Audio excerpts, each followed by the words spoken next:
चलिए आज की वीडियो में हम बात करते हैं अपने यूपी ट्रिपल एससी पैट के एग्ज़ाम के बारे में, जो भी आपका 15 और 16 तारीख को हुआ है। इसमें आपको मैं जीएस के जो पोर्शन है उसके क्वेश्चंस कराऊंगा आपको। और बहुत ही अच्छा एग्ज़ाम था। जिस बच्चे ने ये अच्छे से डिटेल में टॉपिक को पढ़ रखा है उसको आंसर ज़रूर दे के आया होगा। तो इसमें हमारा पहला क्वेश्चन है, पंचतंत्र की कथाएँ किसके द्वारा लिखी गई हैं? तो आंसर रहेगा इसका विष्णु शर्मा। मैं आपको काफ़ी बार बता चुका हूँ, क्लास के अंदर चेक करके बता चुका था कि भैया विष्णु शर्मा पंचतंत्र बहुत इंपॉर्टेंट है। देखो ये आ गई है, ठीक है। अगला क्वेश्चन रहेगा हमारा, गौतम बुद्ध ने सारनाथ में अपना पहला उपदेश में दिया था, मतलब पूछना चाह रहा है कि वह किस मुद्रा में दिया था। तो ये क्वेश्चन आपको डायरेक्ट नहीं लिखवाया गया, लेकिन आपको ये बताया गया था कि गौतम बुद्ध के जो पहला उपदेश था उसको धर्म चक्र परिवर्तन के नाम से जाना गया। तो उसमें देखो क्या आनी चाहिए मुद्रा, धम्म चक्र परिवर्तन मुद्रा नाम उसको दिया गया। ये क्वेश्चन जिस बच्चे ने डिटेल में पढ़ रखा होगा वही इसका आंसर दे पाएगा, ठीक है। अगला क्वेश्चन रहेगा, निम्नलिखित में से किस शासक के दरबारी कवि हरिसेन थे? तो आंसर है इसका समुद्रगुप्त। समुद्रगुप्त, स्कंदगुप्त, कुमारगुप्त, वैसे तो ये सारे गुप्त वंश के ही राजा हैं, लेकिन इन सब में समुद्रगुप्त एक महत्वपूर्ण स्थान रखते थे। और आपको बताता हूँ, समुद्रगुप्त को भारत का नेपोलियन भी कहा जाता है। समुद्रगुप्त को भारत का नेपोलियन भी कहा जाता है, ध्यान रखना आपको पॉइंट। तो इसका राइट आंसर था समुद्रगुप्त। आगे आएगा, जजिया कर फिर से लगाने वाला मुगल शासक का नाम बताइए। यानी कि जजिया कर की शुरुआत जो हुई थी वो मोहम्मद बिन कासिम ने कर दी थी, लेकिन इसको बाद में हटा दिया गया था, लेकिन फिर दोबारा से इसको औरंगजेब द्वारा शुरू किया गया। देखो शुरू में लगाया किसने? मोहम्मद बिन कासिम ने।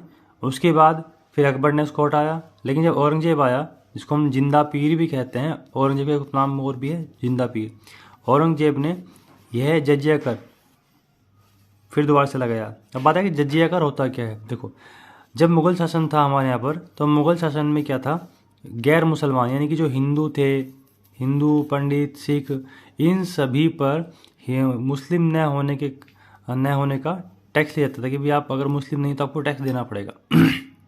ये तो आपका जजिया कर।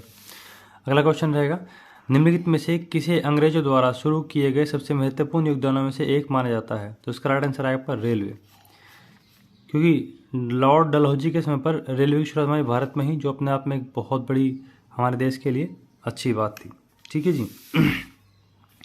अगला क्वेश्चन जो रहेगा आपका, अगला क्वेश्चन भी वही बच्चा दे पाया होगा जिसने डिटेल में सही तरीके से पढ़ रखा होगा। रॉबिन जी, साक्षी, आपका दीपक, अरुण और बहुत सारे स्टूडेंट्स ऐसे हैं जिनको पता होगा इस क्वेश्चन का कि आंसर क्या रहेगा, सलोनी वगैरह। तो इसमें है, निम्नलिखित में से कौन सा 1857 के विद्रोह का परिणाम था? इट मीन्स की परिणाम निष्कर्ष क्या निकला जब 1857 का विद्रोह हुआ, जो मंगल पांडे ने जो किया था आपका। इसमें पहला ऑप्शन है, अंग्रेजों ने भारत में लोगों की प्रथागत धार्मिक और सामाजिक प्रथाओं को कुचलने का प्रयास किया, फैसला किया। नहीं जी, परिणाम पूछ रहा है। देखो क्वेश्चन क्या पूछ रहा है, क्वेश्चन को ध्यान से पढ़ो। आपको मैं सदा बोलता हूँ कि क्वेश्चन को पढ़ो ध्यान से, वो पूछ क्या रहा है, वो परिणाम पूछ रहा है। What is the result, result क्या था?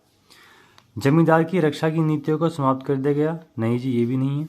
अंग्रेजों ने फैसला किया कि भारतीय सेना में भारतीय सैनिकों का अनुपात बढ़ा जाए। ये भी नहीं है। ईस्ट इंडिया कंपनी की शक्तियों को ब्रिटिश क्राउन में हस्ताक्षरित कर दिया गया। आप सभी को पता है कि आपका अधिनियम आया था 1958, उसमें क्या गया था, जो ईस्ट इंडिया कंपनी थी, ईस्ट इंडिया कंपनी को समाप्त कर करके ब्रिटेन की महारानी के शासन में अंडर में शासन चला गया था पूरा पूरा। तो उसका राइट आंसर क्या जाएगा, ये, ठीक है। अगला क्वेश्चन हम बात करेंगे, 1930 में महात्मा गांधी द्वारा सविनय अवज्ञा आंदोलन शुरू करने का कारण क्या था? देखो कारण, ब्रिटिश शासन की बुराइयों को दूर करने के लिए 11 सूत्री कार्यक्रम वाले एक पत्र के माध्यम को वायसराय को बताना। नहीं जी, ये भी नहीं है। नमक कानून तोड़ने के लिए दांडी मार्च, नमक कानून तोड़ने के लिए दांडी मार्च। मैंने आपको अच्छी तरह से बताया था मॉडर्न हिस्ट्री के अंदर कि 1930 में क्या था, अंग्रेज सरकार ने नमक के ऊपर टैक्स लगा दिया था बहुत ज़्यादा अपना इनकम सोर्स बढ़ाने के लिए। तो उसी के विरोध में महात्मा गांधी ने खुद बोला कि हम अपना खुद का नमक बनाएंगे, तो इसलिए नमक कानून तोड़ने के लिए दांडी मार्च किया था। गुजरात के गांव पड़ता है, जगह पड़ती दांडी नामक गांव में जाकर के इन्होंने नमक कानून को तोड़ा था। दांडी मार्च जो हुआ था आपका, वो साबरमती आश्रम से शुरू हुआ था और दांडी नामक गांव तक वो चला था आपका। तो नमक कानून तोड़ने के लिए आंदोलन शुरू करने का कारण था आपका ये। आगे चलते हैं। तो आप देख रहे हो, मैं हमको बोल देता हूँ क्लास में कि भैया डिटेल में पढ़ो, समझ के पढ़ो, ऊपर ऊपर पढ़ने से कोई फ़ायदा नहीं है। तो भाई आपको मेरी बातें समझ में आ रही होंगी, ठीक है। डिटेल में पढ़ोगे तो आपको मज़ा भी आएगा और अच्छा भी लगेगा। अगर हम बात करेंगे निम्नलिखित में से कौन स्वतंत्र भारत का पहला गवर्नर जनरल था। देखो कितना सिंपल क्वेश्चन आपका। तो स्वतंत्र भारत का पहला भारतीय, देखो इसने पूछा क्या है, पहले इसने पूछा भारतीय गवर्नर जनरल कौन है आपका, तो वो है सी राजगोपालाचारी। वो कौन है? सी राजगोपालाचारी, ठीक है जी। इनमें से कोई सा भी नहीं है, ये भी नहीं, ये भी नहीं है आपका। तो अगर भारतीय पूछेगा तो आएगा सी राजगोपालाचारी। अगर पूछेगा स्वतंत्र भारत का पहला गवर्नर जनरल कौन था, वो थे आपके माउंटबेटन। अगर पूछे भारतीय स्वतंत्र भारत का पहला गवर्नर जनरल तो आगे माउंटबेटन, और भारतीय पूछेगा तो आएगा आपका सी राजगोपालाचारी, यानी कि चक्रवर्ती राजगोपालाचारी। अगला क्वेश्चन रहेगा हमारा, निम्नलिखित में से किस अधिनियम द्वारा बर्मा को भारत से अलग कर दिया गया था। तो आंसर रहेगा भारत सरकार अधिनियम 1935 को अलग कर दिया गया था आपका। 1935 अधिनियम के द्वारा बर्मा, जिसमें हम आज की डेट में क्या बोलते हैं, म्यांमार, ये पहले हमारे भारत का हिस्सा था भैया। म्यांमार हमारे पहले भारत का हिस्सा था। इसको 1935 में भारत से अलग किया गया। देखो भारत के टुकड़े किए गए। ये जो आपका इधर में पड़ता है ना, भारत के इधर में, ये अरुणाचल प्रदेश में, असम, मेघालय, त्रिपुरा, मिजोरम, इधर में सारा पड़ता है म्यांमार। इसी का पुराना नाम है आपका क्या, बर्मा। तो बर्मा को 1935 में अलग किया गया था। इसमें सिंध वगैरह को अलग किया गया था इसी अधिनियम के तहत आपका। आगे बात करेंगे, भारत को ब्रिटिश नियंत्रण से मुक्त करने के लिए भारतीय राष्ट्रीय सेना यानी कि INA का गठन किसने किया था।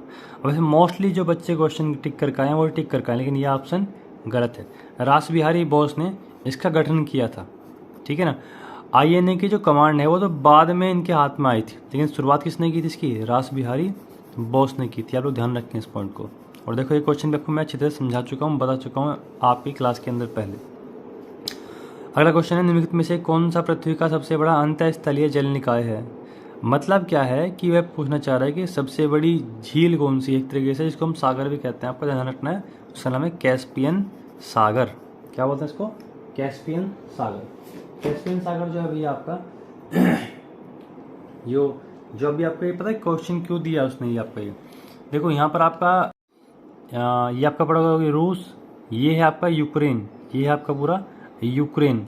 यूक्रेन ये वही वाला यूक्रेन है जो आपका जब आपका विवाद चल रहा है आपका रूस का और यूक्रेन का। इसी के जस्ट यहाँ पर आपका ये जो है आपका, इसको बोलते हैं कैस्पियन सी, कैस्पियन सागर आपका, इसकी बात वो कर रहा है आपका, ठीक है। इसी की सीमा से मिला आपका ईरान वगैरह आपका। कैस्पियन सी सबसे बड़ा इनलैंड बॉडी ऑफ वाटर है आपका, ध्यान रहेगा कैस्पियन सी। देखो सुपीरियर झील जो है वो मीठे पानी की सबसे बड़ी झील है। बैकाल झील ये सबसे गहरी झील है आपका, ध्यान रखना है। और कैस्पियन सागर ये खारे पानी की सबसे बड़ी झील है आपका, ठीक है, ये आपको ध्यान रख लेना है। अगला क्वेश्चन रहेगा हमारा, सामान्य वर्षा में अचानक वृद्धि हो जाती है और कई दिनों तक लगातार जारी रहती है, तो इस मानसून का प्रस्फोट कहते हैं। क्या कहते हैं, फटना कहते हैं आपको। आगे चलेंगे, GMT का पूर्ण रूप क्या है। तो भैया आपको पता है ना, Greenwich mean time. Greenwich mean time इसका राइट आंसर है, ग्रीनविच मीन टाइम। हम सबको पता है कि अंतर्राष्ट्रीय मानक समय रेखा यानी कि पूरे विश्व के समय को निर्धारित करने के लिए लंदन के एक ग्रीनविच नामक शहर में बैठ कर मीटिंग हुई थी। और हमारा जो 0 डिग्री देशांतर रेखा है, कौन सी रेखा, 0 डिग्री देशांतर रेखा, ठीक है ना वो आपका GMT लाइन को आधार मानते हुए यहाँ से आपका चीज़ें समय देखा जाता है। तो ग्रीनविच मीन टाइम, इसका नाम क्यों पड़ा, चूँकि लंदन के ग्रीनविच नामक शहर में ही इस लाइन का निर्धारण किया गया था। इसका नाम क्या बोलने लगे, ग्रीनविच मीन टाइम। एक क्वेश्चन पूछा हुआ आपका दूसरे सेट में पूछा हुआ है कि भारत का जो समय है वह GMT से कितने घंटे आगे है, तो वह आपका 5.5 घंटे आगे। कितने घंटे आगे, 5.5 घंटे आगे। तो जो निर्धारित होता है समय किसी भी विश्व देश का, वह आपका इसी रेखा से होता है, इसको हम GMT कहते हैं आपका, ठीक है जी। आगे चलते हैं कि थोड़ा आप जब ज्योग्राफी पढ़ोगे ना अच्छे तरीके से तो आपको वहाँ पर समझ में आएगा। अगला रहेगा, प्रति 1000 लोगों पर जीवित जन्मों की वार्षिक संख्या को किस नाम से जाना जाता है। तो आंसर रहेगा क्रूड क्रूड को हिंदी में बोलते हैं अशोधित जन्म दर। ये इसका राइट आंसर रहेगा आपका। ठीक है जी, आगे चलेंगे। सागौन के जंगल भारत में किस निम्नलिखित में से किस राज्य में पाए जाते हैं? तो आंसर रहेगा मध्य प्रदेश में पाए जाते हैं। कौन से प्रदेश में? मध्य प्रदेश में। ये ध्यान रखेंगे आप लोग। सागौन जो बहुत महंगी लकड़ी भी हमारे यहाँ पर पाई जाती है। आगे चलेंगे हम लोग।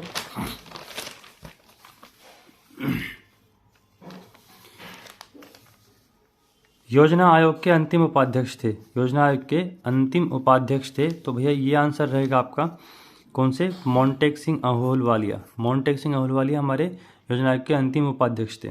देखो आप सभी को पता है कि 2015 में योजना आयोग यानी कि प्लानिंग कमीशन को समाप्त करके क्या बना दिया गया? आपका नीति आयोग बना दिया गया। तो जो 2000 आपको ये भी पता होगा कि योजना आयोग के जो अध्यक्ष होते हैं, देखो ये बात किसी कर रहा है उपाध्यक्ष की। अध्यक्ष कौन होते हैं? आप सभी को पता है कि योजना आयोग के जो अध्यक्ष होते थे वो होते थे आपका कौन? हमारे जो भी देश के प्रधानमंत्री हैं वह ऑटोमेटिक क्या बन जाते हैं? योजना आयोग के अध्यक्ष बन जाते हैं। तो लेकिन इस योजना आयोग को 2015 में ख़त्म कर दिया गया प्लानिंग कमीशन को, और क्या बना दिया गया? नीति आयोग बना दिया गया। तो इसके 2015 में जो लास्ट थे वो थे मोंटेक सिंह अहलूवालिया, अंतिम उपाध्यक्ष थे। ठीक है जी, आगे चलते हैं। निम्नलिखित में से कौन सा क्षेत्र भारत का सबसे बड़ा नियोक्ता है? तो आंसर रहेगा प्राथमिक क्षेत्र। देखो प्राथमिक क्षेत्र में क्या आता है आपका? पहला क्षेत्र आता है कृषि वाले क्षेत्र। ठीक है जी। द्वितीय क्षेत्र में क्या आता है आपका? जो भी प्राकृतिक चीज़ें होती हैं जिनका हम लोग यूज़ करते हैं अपने दैनिक जीवन में, इसको होता है प्राथमिक क्षेत्र। उसके बाद जो प्राकृतिक चीज़ों से चीज़ों को दोबारा बना करके रिसेल किया जाता है उसको हम बोलते हैं द्वितीयक क्षेत्र। ठीक है जी, जैसे कि आपका दूध से दही बनाना, दूध से पनीर बनाना वगैरह वगैरह। तृतीय क्षेत्र में आपका आता है सेवा क्षेत्र, जिसमें आपका बैंकिंग वगैरह, बीमा, ये सारी चीज़ आपकी आ जाती हैं। ठीक है जी। तो सबसे बड़ा जो नियोक्ता है, एम्प्लॉयर है, वो आपका कौन सा है? प्राथमिक क्षेत्र है आपका। ठीक है जी, क्योंकि सबसे जो लोग काम करते हैं आपका कच्चे माल में काम करते हैं, जो लोगों को रोजगार देता है। इकोनॉमिक्स में मैं आपको अच्छी तरह से बता रखा है, जिन लोगों ने पढ़ रखा होगा। रॉबिन और दीपक, मोंटी और सलोनी, ये सब आपका कमेंट करके बताएं कि आपने पढ़ रखा है कि नहीं पढ़ रखा है। मैंने बता रखा है आपको सब चीज़ें, क्योंकि आप ऑलरेडी स्टूडेंट हैं, आप सभी को पता है। निम्नलिखित में से किस राज्य को हरित क्रांति के लिए भारत में आरंभ स्थल के रूप में चुना गया था? तो आंसर रहेगा पंजाब। देखो दोस्तों, हमारे हरित क्रांति की शुरुआत हुई थी वो आपकी हुई थी उत्तर प्रदेश के बागपत से। हरित क्रांति की शुरुआत 1965 में हुई थी। ठीक है जी, जिसमें पैदावार को बढ़ाने के लिए उन्नत किस्म के बीजों का यूज़ किया गया था। तो शुरुआत होनी थी इसकी पंजाब में, लेकिन हुई थी आपका ये कहाँ से? आपका अपने बागपत ज़िले से, लेकिन चुना गया था आपका पंजाब। 1969 में कितनी प्रमुख निजी बैंकों का राष्ट्रीयकरण किया गया? तो आंसर रहेगा 14 बैंकों का राष्ट्रीयकरण किया गया था। इकोनॉमिक्स में अच्छी तरह से आपको बता चुका हूँ। जिन बच्चों ने एक बार कोर्स को डिटेल में पढ़ा हुआ है उनको इस पेपर में कोई प्रॉब्लम नहीं हुई होगी, लेकिन अगर आप सोचते हो ऊपर से पढ़ लें तो प्रॉब्लम डेफिनेटली हुई होगी। देखिए, इस क्वेश्चन का श्योरली कुछ नहीं पता तो इस क्वेश्चन को मैं क्विट कर रहा हूँ। ठीक है जी। अगला क्वेश्चन रहेगा हमारा, निम्नलिखित में से कौन सा अनुच्छेद अल्पसंख्यकों के हितों का संरक्षण के लिए बना है? तो आंसर रहेगा आपका कौन सा? आर्टिकल 29। आर्टिकल 29 में आपको रखा है कि अल्पसंख्यकों के हितों की रक्षा करना, मतलब उनके अधिकार, उनकी पावर, उनकी शिक्षा के लिए काम करना आपका। ठीक है जी, आपको ये चीज़ ध्यान रख लेनी है। आगे हम बात करेंगे 42वें संशोधन के माध्यम से संविधान में कौन सा नया डीपीएसपी यानी कि राज्य का नीति निर्देशक सिद्धांत जोड़ा गया था? चूँकि आपको देखो पता है कि 42वें संविधान संशोधन 1976 में कुछ बदलाव किए गए थे हमारे संविधान के अंदर। तो उसमें जो जोड़ा गया था समान न्याय और निःशुल्क विधिक सहायता, जिसको आपको देखो मैंने बता रखा है। इसका मतलब आपका आर्टिकल आई थिंक 39 के में है, आपको 39A में है, जिसमें आपको बता रखा है कि नल सा होता है, एक डल सा होता है, एक सल सा होता है, जिसमें आपको बोलते हैं national legal service authority, district legal service authority और स्टेट लीगल सर्विस अथॉरिटी आपका बोल रखा है, जो निःशुल्क कानूनी सहायता प्रदान करता है। तो इसका आंसर रहेगा समान न्याय और निःशुल्क विधिक सहायता। आपका ध्यान रहेगा आपको चीज़ें।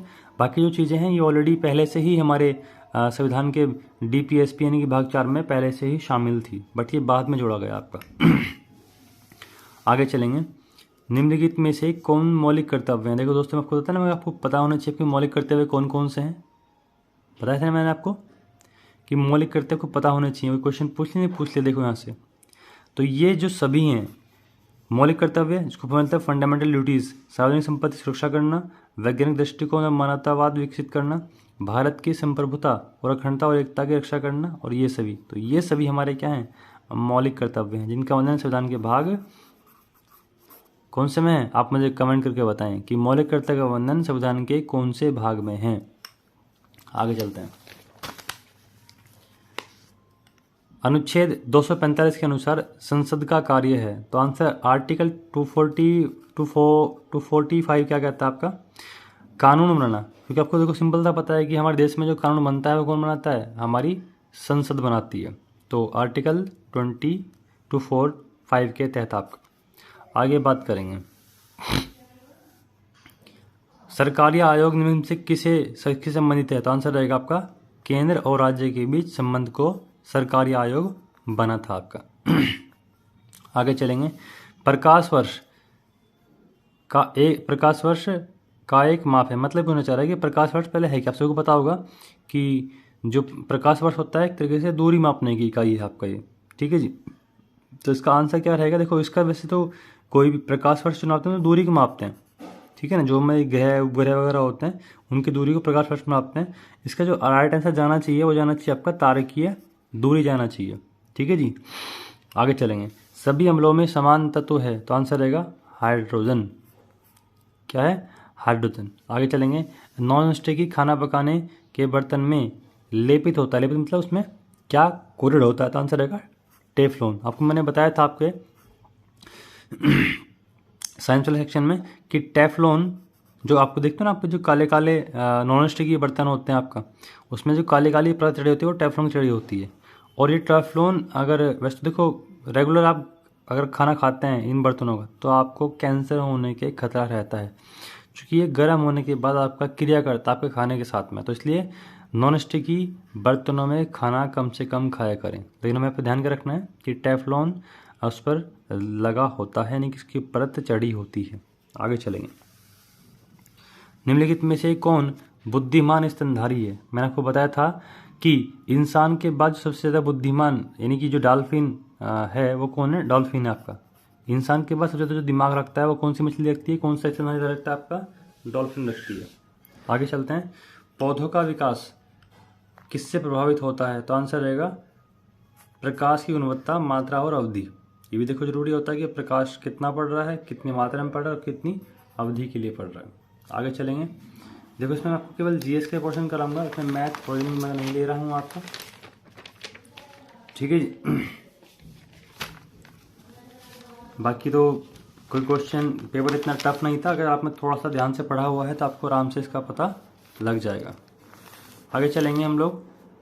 जून 2022 में निम्नलिखित में किस देश के साथ कॉमनवेल्थ डिप्लोमेटिक एकेडमी प्रोग्राम की घोषणा की गई? तो क्वेश्चन कहाँ का पूछा? जून का पूछा है। देखो इसका आंसर रहेगा आपका यूके। अभी है क्या? Commonwealth diplomatic academy. देखो जो भी हमारे भारत के और यूके यानी कि यूनाइटेड किंगडम यानी कि लंदन के जो भी आपके अधिकारी होते हैं राजनयिक, जिसको हम एम्बेसडर बोलते हैं, उनकी बैठ के मीटिंग होती है और दोनों देशों के संबंधों को कैसे अच्छा किया जाए, कैसे सामंजस्य से बैठाया जाए, तो उसके लिए कॉमनवेल्थ डिप्लोमेटिक एकेडमी प्रोग्राम की घोषणा की गई थी यूके के साथ में। यूके बोले तो ब्रिटेन। आगे चलेंगे। आईएफ के हेलीकॉप्टर के लिए एडीएस की आपूर्ति हेतु बेलारूस कंपनी और उसकी सहायक कंपनी के साथ एक ज्ञापन समझौता हस्ताक्षर किया गया। तो इसका आंसर रहेगा आपका इसका आंसर भाई हिंदुस्तान एरोनॉटिक्स लिमिटेड के साथ में किया गया आपका। आगे चलेंगे। निम्नलिखित में से किस भारतीय राज्य ने नारी को नमन नाम से एक योजना लॉन्च की है? तो आंसर रहेगा भैया इसका हिमाचल प्रदेश।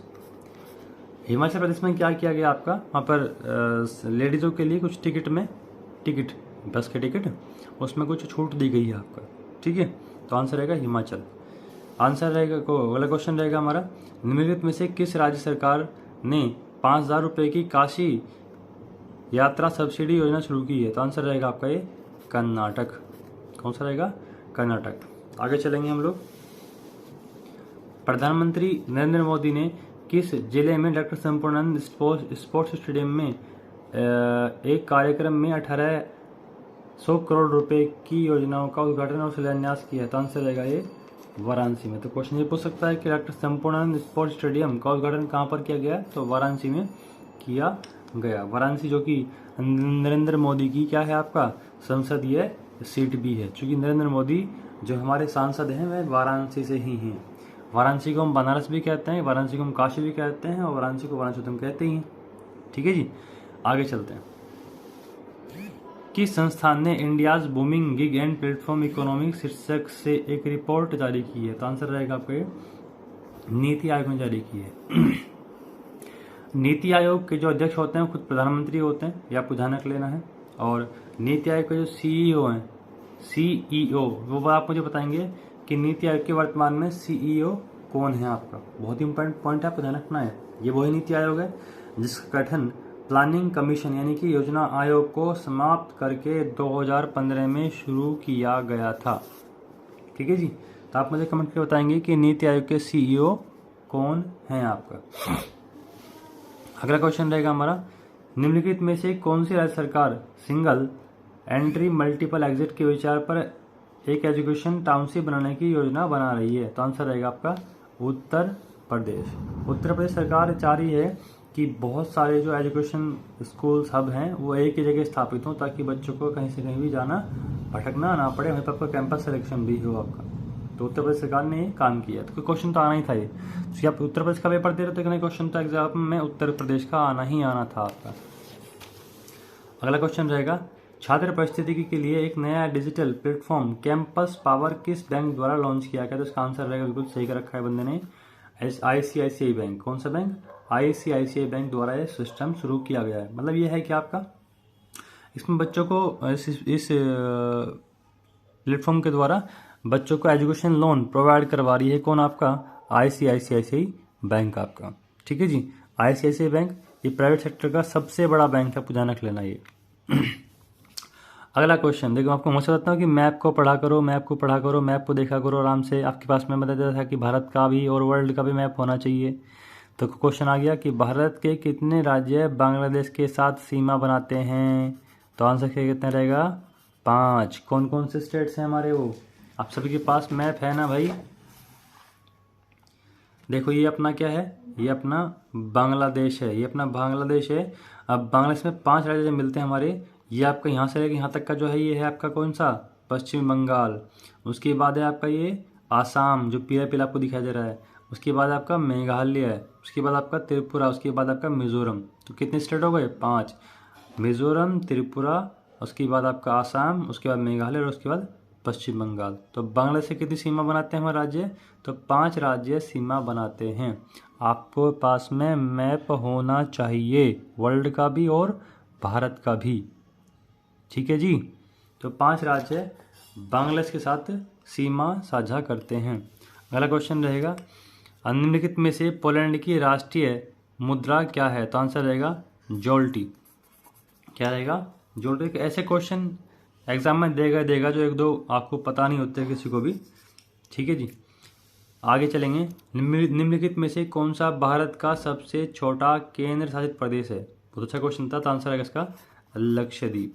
कौन सा जी? लक्षद्वीप। आप सभी को पता होगा कि भारत के ये अपना भारत है, तो भारत के ये श्रीलंका हो गया साइड में आपका, यहाँ पर केरल हो गया पूरा का पूरा, इधर तमिलनाडु हो गया, और यहाँ पर जो पड़ता है आपका ये पड़ता है आपका यहाँ पर लक्षद्वीप, जो कि भारत का सबसे छोटा केंद्र शासित प्रदेश है आपका। ठीक है जी, आगे चलेंगे हम लोग। हर एक टॉपिक से क्वेश्चन ले रखे हैं, बहुत ही अच्छा पेपर बंदे ने बनाया है। निम्नलिखित में से किसके पास लोकसभा सत्र को स्थगित करने की शक्ति है? तो आप सभी को पता है, अच्छी तरीके से आपको समझा के बता रखा हूं मैं। भारत के राष्ट्रपति के पास, भारत के राष्ट्रपति लोकसभा के सत्र को भंग भी कर सकते हैं, स्थगित भी कर सकते हैं। तो ये चीज ध्यान रखना है आपका। ठीक है जी, और आगे चलेंगे। अंतर्राष्ट्रीय अहिंसा दिवस किस दिन मनाया जाता है आपका? तो आंसर रहेगा आपका ये 2 अक्टूबर को मनाया जाता है। आपका कब? 2 अक्टूबर को मनाया जाता है।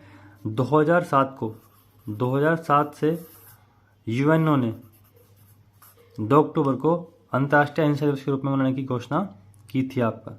आगे चलेंगे। वास्को डी गामा का मकबरा भारत के किन स्थान पर स्थित है आपका? देखो वास्को डी गामा कौन था? ये पुर्तगाली था, ये पुर्तगाल से था और ये पहला ऐसा बंदा जिन्होंने आपका समुद्री रास्ते के थ्रू भारत ये आया था आपका। ठीक है जी।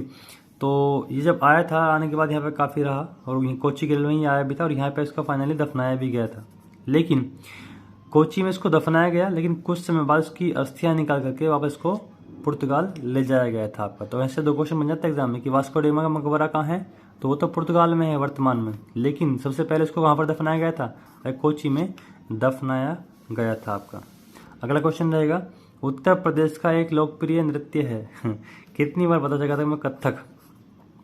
उत्तर प्रदेश में भी आदत आ रहा है और कथक में भी आदत आ रहा है। कथकली कहाँ का है? केरल का है। मोहिनीअट्टम कहाँ का है? वो भी केरल का है। कुचिपुड़ी कहाँ का है?